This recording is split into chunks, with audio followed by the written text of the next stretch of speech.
চক্ষু না চায় মনে তোর দুস্তর লজ্জা, প্রাণ চাই চক্ষু না চায় সুন্দর এসে ফিরে যা, তবে কার লাগে মিথ্যাকে সজ্জা, প্রাণ চাই চক্ষু না চায়। মুখে নাহি নিঃস্বরে ভাস, দহে অন্তরে নির্বাক বন্ধি, ওষ্ঠে কি নিষ্ঠুর হাস, তব মর্মে যে ক্রন্দন তন্নি,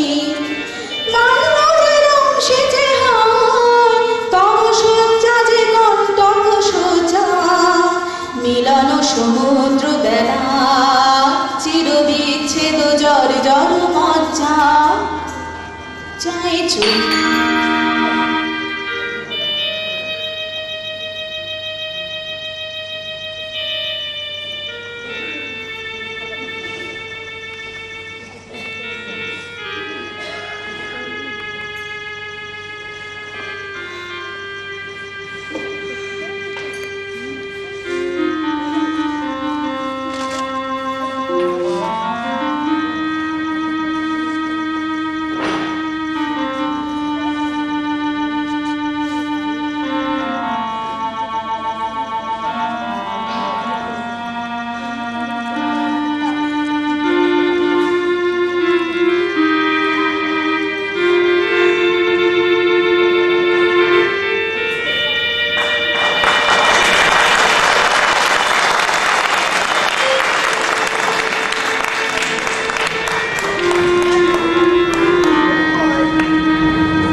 বকুনি খেয়েছে না?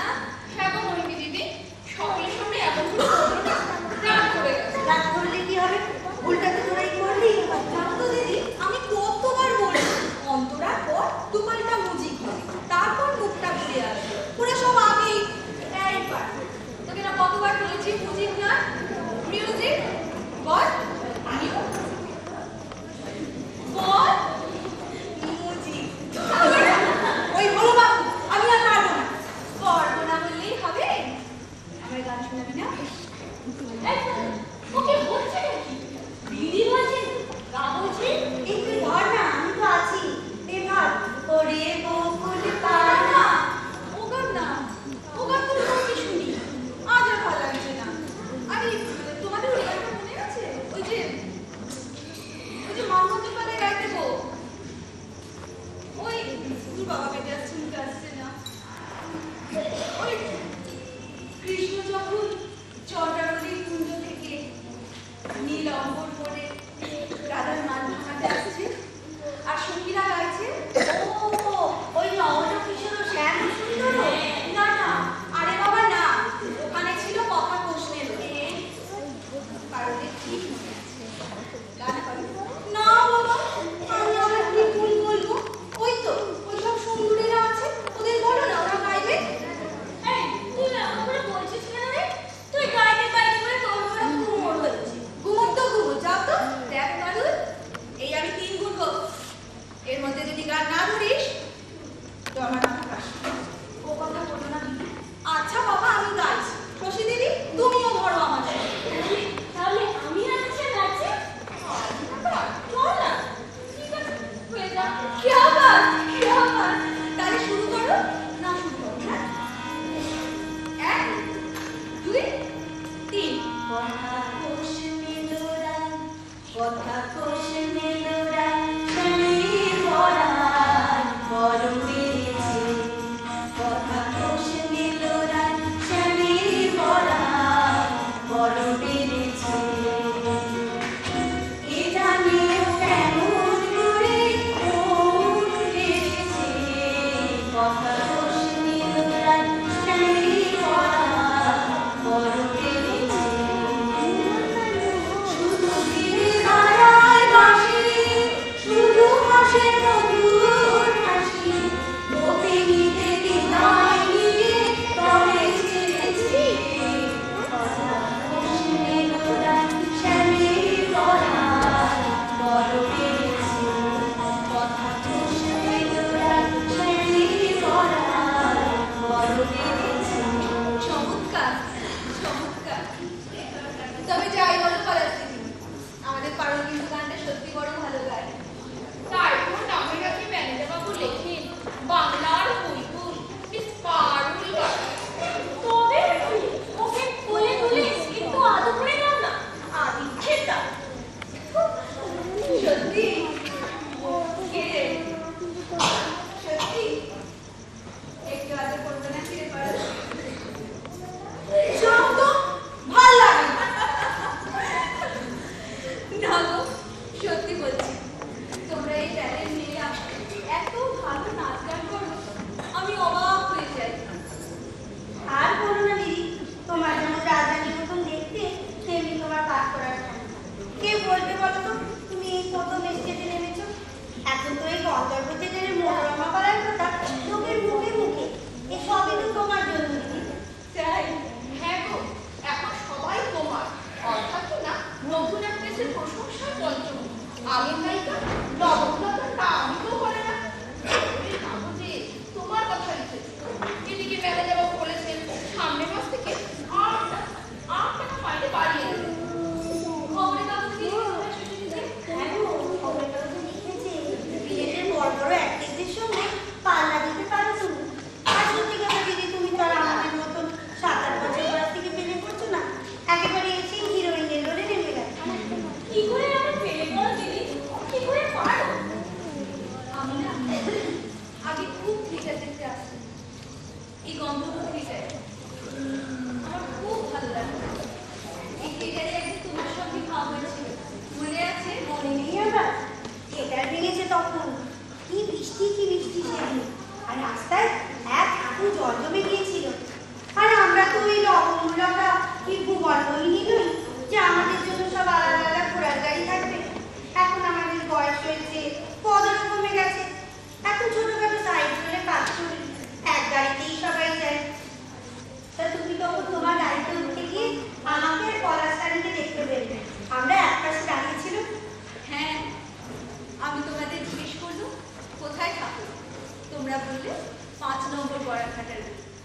নাম বলেছিলেন শশীমুখী আর পলাশরানী।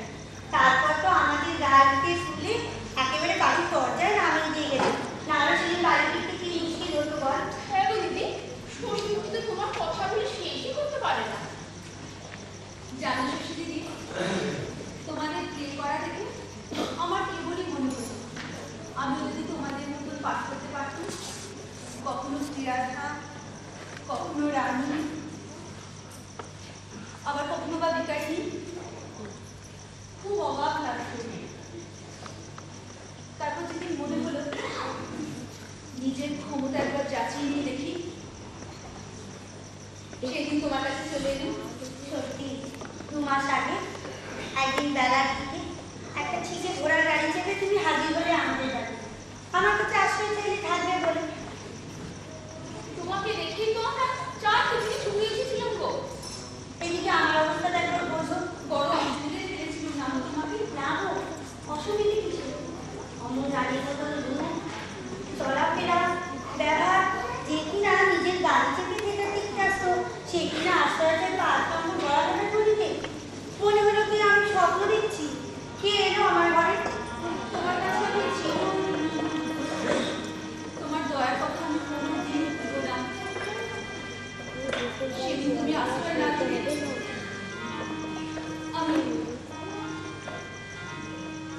আমি গঙ্গায় ডুবে মরতাম দিদি। আচ্ছা, আমরা থাকতে মরতে যাবে কোন দুঃখে? এমন কথা বলতে হবে না দিদি। সত্যি কথা বলতে কি দিদি, ওই রঙ্গলাটা বড্ড ভুল ছিল তো। ওর বাবু তো ওকে একেবারে সোনায় সোনায় মুড়িয়ে রেখেছিল কিনা। তা আবার গন্ধর্ব ছেলেটারেও গো হিরোইনের রোজটা কাজই করতো না, তাই অহংকারে তার মাটিতে পায়ে করতো না গো দিদি। তাই তোমাকে দেখলে না ওর ওই লবঙ্গ সব গুমোর মাটিতে মিশে যেত। আর কি বলবো দিদি, ওর ওই গোপীবাবু সেও থিয়েটারে এসে কম জ্বালাতো না। যখন তখন মন্ত্রীলে থিয়েটারে আসতো, স্টেজের ওপর ফুল ছুটতো ওই লবঙ্গ, তার জন্য কেউ কিচ্ছুটি বলতো না। শেষে একদিন মাতাল হয়ে লিঙ্গুমে ঢুকে কি হাঙ্গামাটাই করলো। এমনকি আমাদের এই বিভাগীয় তার ভাই পর্যন্ত হাত তুলেছিল। বলো কি? হ্যাঁ গো, তখনই তো থিয়েটারের মালিক অমরবাবু আর ম্যানেজার বিপিনবাবু ওকে পুলিশ দেখে থিয়েটার থেকে বার করে দিল। তারপর কি হলো? আর ওই জন্যই তো লবঙ্গ লতার এত রাগ। তুমি বাবুকে কিনা অপমান। এদিকে আবার নতুন ফেলে রেখেছে মনোরম। এই লবণগুলো শুরু হওয়ার 7 দিন আগে লবণগুলোর ওই বাবুটি ওকে নিয়ে ওকে বোটে করে নিয়ে কোথায় যে গেল, কবে ফিরে, কিছু বলেই গেল না। সে তো বুঝলো না। তারপর কি হলো? তারপরে সব কথা তুমি জানো। তুমি এলে আমার কাছে থিয়েটারে পেরে করতে যাও বলেছিলে। তখন তোমাকে নিয়ে না মানতে, তোমাকে দেখে সকলে তো অবাক। আর খানিকটা পাঠ করি অমরবাবু তো লাফিয়েই উঠলেন, বলেন ওই লবঙ্গলতা গেলে আমার দরকারই নেই, এখন থেকে এই নতুন বিয়েই হবে আমাদের বিয়ে। কিন্তু দিদি, কিন্তু আমি কি তোমার কেন কতবার জিজ্ঞাসা করেছি তোমার বাড়ি কোথায়, কোথা থেকে হঠাৎ তুমি এই থিয়েটারে চলে এলে? তুমি কে বলি হাসো, কোনো উত্তর তো দাও না। সত্যি তো দিদি, তোমার কথা বলতে জানো? কি বলবো বলো? থিয়েটারে এসেছি, যতদিন পারবো প্লে করে যাবো। তোমার এছাড়া আর কি বলবো বলো? আমার আমার অতীত বলে কিছু নেই। আচ্ছা দিদি, আমি তোমার নাম বলেছিলে মোহিনী, কিন্তু কাল পেলে চলাকালে লবণগুলোর ওই বাবুটি তোমাকে দেখে গিরিবালা গিরিবালা বলে চেঁচাচ্ছিল। কেন বলো তো? হ্যাঁ, স্টেজে আমারও কানে এসেছিল, কে জানে চাঁচাচ্ছিল। হ্যাঁ গো, মনোরমা নাটকের অমন নামটা আর নতুন হিরোইনের জয়জয়টা শুনে কালকে ওই লবঙ্গলতার গোপীবাবু কি সেও নাকি থিয়েটার দেখতে এসেছিল। শেষে তুমি যখন ঘুমটা খুলে রানীর মতন তাকাও, তখন তোমার মুখটা ভালো করে দেখতে পেয়ে ওই গোপীবাবু চেঁচিয়ে উঠেছিল, একটু গিরিবালা গিরিবালা করে। গিরিবালা? গিরিবালা কে গো মোহিনী দিদি? জেনে কি হবে ভাই?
যাচ্ছে অন্ধকারে টয়লেট কোথায় যাবে কোথায় যাবি দাই দাদু কই